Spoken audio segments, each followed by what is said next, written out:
Very good morning, students. This is Vikas Garg. Today we will start the chapter number 2nd. And students, in this chapter we will discuss about principle of management and 14 principle of management, which is propounded by the Henry Fayol, principle and techniques of scientific management. Now we start the chapter. Chapter number 2nd is principles of management.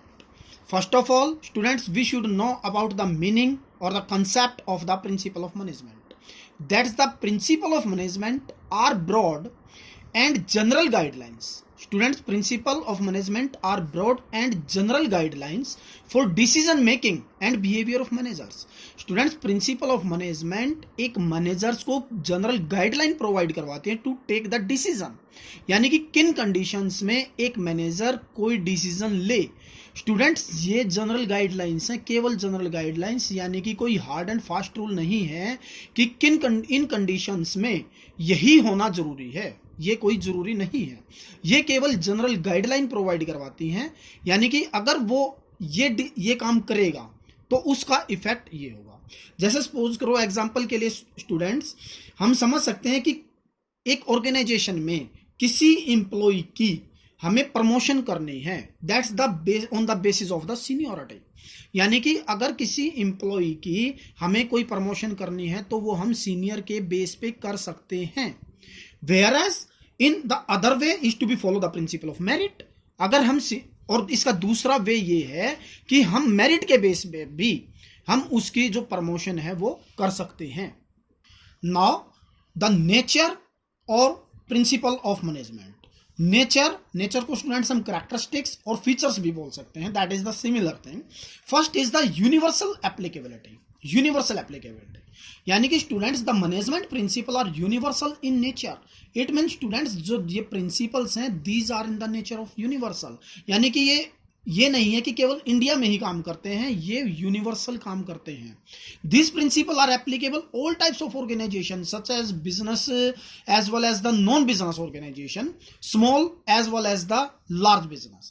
यानी कि students, जो ये principal of management है ये आपके business में भी और जो बिजनेस नहीं है वहां पर भी, और इधर चाहे आपका बिजनेस छोटा हो चाहे आपका बिजनेस बड़ा हो, ये हर जगह काम करते हैं.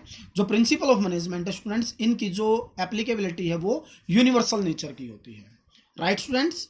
Next, general guideline. अभी डिस्कस किया था students, these principle of management act only as general guidelines.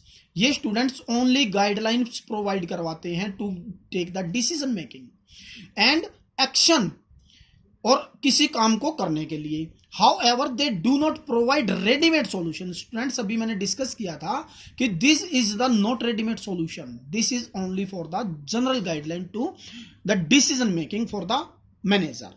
Students, ये केवल जनरल गाइडलाइन है, ये कोई फास्ट रूल नहीं है कि आपको इन कंडीशंस में केवल यही करना है. ऐसा कोई जरूरी नहीं है. It can be changed, it can be modified as per the situation. Right students. Next, number 3, formed by practice and experimentation. Next, third one is formed by practice and experimentation.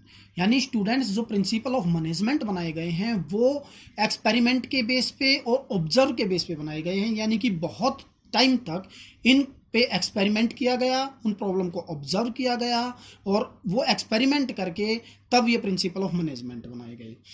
Take an example, students. In order to remedy by problem of fatigue of worker in the factory. यानी कि जब एक factory में कुछ workers काम करते हैं और काम करते टाइम जो उनको फटीग होती है, जो उनको थकान होती है, उसकी प्रॉब्लम से निपटने के लिए ये एक्सपेरिमेंट किया गया कि उनके मेंटली स्ट्रेस को कम किया जाए. Right students. Next one, personal experience of managers. For example, student, it is a manager of personal experience of manager that discipline is indispensable for completing the organizational objective.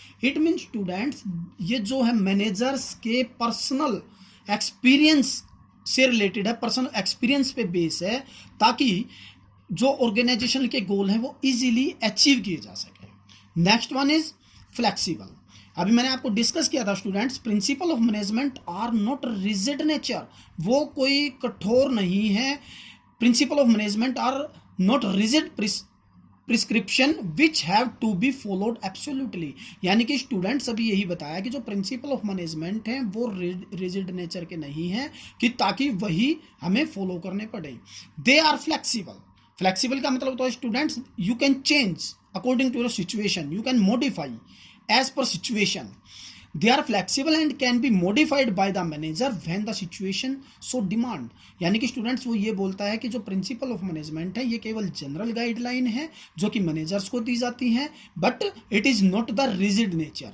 A manager can be change as per the situation, right students. Next one is cause and effect relationship.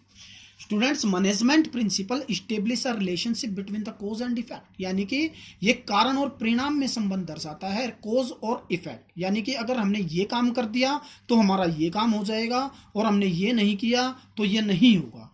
जैसे students example के लिए हम exam से पहले hard work करेंगे तो ये हुआ कॉज। इसका इफेक्ट क्या होगा स्टूडेंट्स? इसका इफेक्ट ये होगा we can achieve top marks in the final examination। Students, management principle establish a relationship between cause and effect so that they can be used in the similar situation in a large number of cases। When a principle is applied to a particular situation, is known as cause and the result of application of principle is called effect। यानी कि students अगर हम कोई चीज़ apply करते हैं किसी situation में तो हम इसको कॉज बोलते हैं, और जो फ्यूचर में उसको यूज़ करने के बाद जो रिजल्ट आता है उसको हम इफेक्ट बोलते हैं। जैसे स्टूडेंट्स मैंने अभी आपको बताया कि एक और एग्जांपल हम स्टूडेंट्स से ले लेते हैं। जैसे अभी अगर इसी में प्रिंसिपल ऑफ मैनेजमेंट में हम एक यूनिटी ऑफ कमांड प्रिंसिपल पढ़ेंगे। उस यूनिटी ऑफ कमांड में क्या होता है कि एक जो वर्कर होता है, एक जो सबऑर्डिनेट होता है, वो अपने सीनियर से ऑर्डर रिसीव करता है। यानी कि उसके अकॉर्डिंग एक टाइम में एक ही सुपीरियर से उसको ऑर्डर मिलना चाहिए।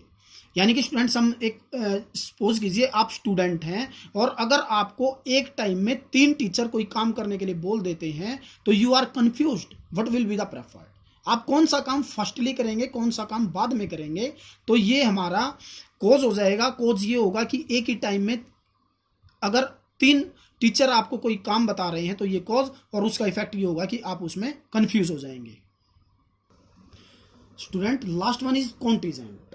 The principle of management are not fix और the permanent, they are affect by the situation और सर्कमस्टांसेस। स्टूडेंट्स मैंने आपको बताया ये प्रिंसिपल ऑफ मैनेजमेंट जो है ये परमानेंट नेचर की नहीं है, ना ही कोई फिक्स है, as per change as per the situation. Students, it's the depend of the prevailing situation, right students? Therefore application of management principle has to be changed according to requirement, right students? Thank you.